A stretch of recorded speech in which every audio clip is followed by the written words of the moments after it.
And I want to say something else. One of the things that I learned from whistleblowers from the cabal itself is that they have to work within something they call the rules. And this is very, very important. So I really want to make sure that this gets into the film. The rules are a body of spiritual principles that they must follow in order to be allowed to exist. Now, what do I mean by allowed to exist? I mean that they are aware that there are benevolent forces that will prevent them from achieving their goals unless we give them permission to enslave us. Now think about that. Well, I didn't give them permission. So why did they put this plan for 3 world wars on display in a book that's hanging there open behind glass in the British Museum Library of London? And those 3 world wars that they're outlining are exactly World War I, World War II, and the war on terrorism. Because the rules state that they have to tell us what they're doing. Therefore, if we allow it to happen, we have consented to tyranny, we have consented to enslavement. Now, if you get into the secret history of the cabal, this was rediscovered by Queen Elizabeth, the original Elizabeth that we've heard about from the 1500s.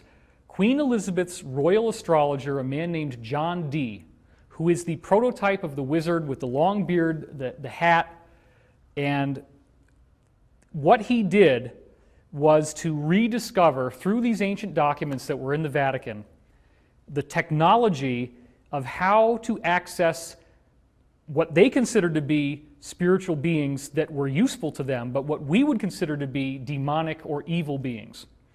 These beings need to be accessed through a very complex set of rituals and ceremonies. You cannot just ask for them to show up.